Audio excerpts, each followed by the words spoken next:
wanaangamia. Volkano ya furaha na zile sauti zake shujaa ndizo zinazotupa sifa ya kuipaza sauti kitaifa na kimataifa, kuwajulisha habari njema za kanisa langu. Wenye pesa, jengeni ufalme wa Mungu. Na hii ni makala ya Nyayo za Mpekuzi.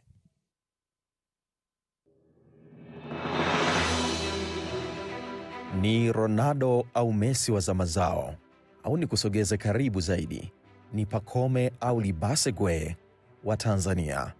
Mguu wake wa kushoto uliwahi kuutuliza mpira kana kwamba ulikuwa mtoto anayesikiliza sauti ya baba yake. Mpira ulimtii na viwanja vikabeba jina lake kama upepo hubebavyo harufu ya mvua. Niko mfungaji. Ulikuwaga ni mfungaji? Namba 7 au namba 9 au namba 11? Zote unacheza? Na ulikuwa unatumia mguu gani, wa kushoto au wa kulia? Nilikuwa natumia wa kushoto. Wa kushoto? Wa kushoto wakati huu. Go! Go! Hizi ni Nyayo za Mpekuzi ndani ya Tumaini Lenye Baraka. Nami kwa udhamini wa Atape Kija Mpunzi nimefika kuandika simulizi ya mzee Lucas Clemens, mwana wa nyanda za juu kusini, aliyezaliwa mwaka 1934. Lakini maisha yake hayakuishia uwanjani. Mbali na soka, babu huyu aliupenda udongo. Alijua kuwa miguu iliyocheza mpira leo, kesho inaweza kuotesha chakula. Mkoa hadi mkoa alizunguka kwa kilimo, akitafuta maisha, na hata sasa katika umri wake mkubwa, lakini maisha yana mafumbo yake. Ukiongea taratibu alikuwa hakusikii.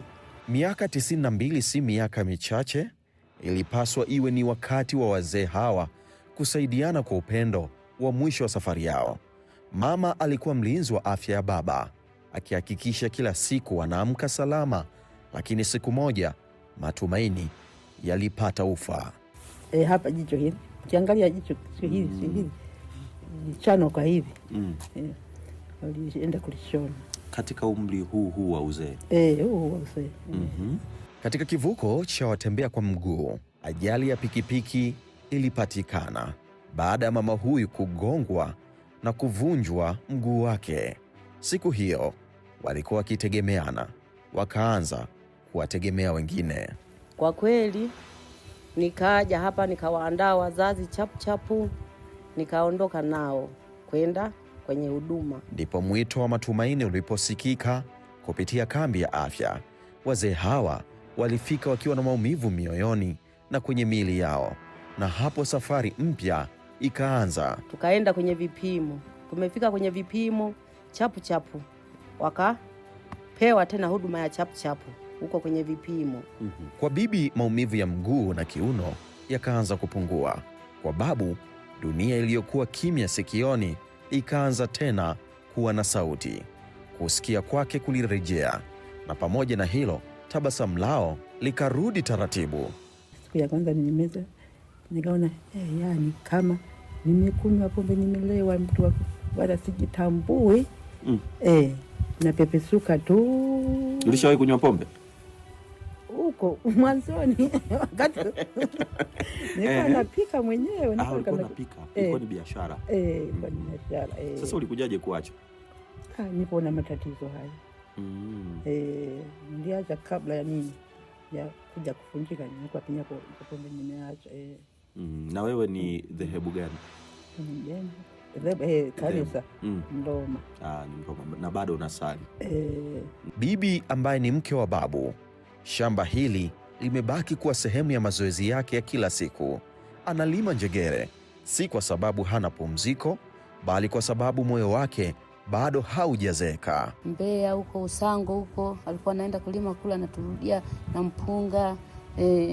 Vitu vingi sana alikuwa anatuletea nyumbani. Na leo wapo nyumbani, babu akichechemea kuelekea uponyaji wake, bibi naye akipambana kuyafukuza maumivu ya kiuno na miguu. Ni safari ya polepole lakini yenye matumaini mapya. Kwa siku hizi nilizokaa mimi hapa, naona mianza mabadiliko toka nilipofika na mpaka leo hii, naona siku hadi siku anazidi kuwa na mabadiliko.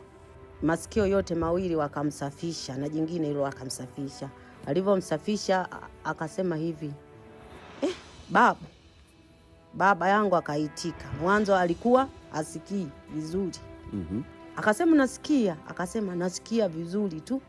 Kweli babu? Babu akasema ndio, nasikia mwanangu. Nakushukuru sana. Ulichokitendea ni kikubwa. Utalipwa na Mungu. Hakika kambi ya afya imekuwa mkono wa rehema kwa wengi, na hata kama wengine watanyamaza, bado yapo macho yaliyoona na mioyo iliyoguswa. Kama Yesu alivyosema, wasiponena hawa, hata mawe yatapaza sauti.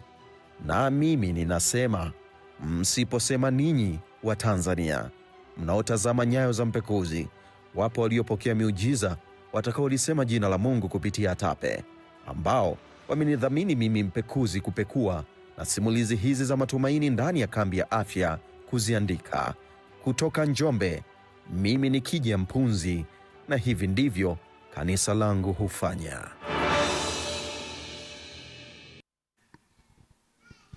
Asante.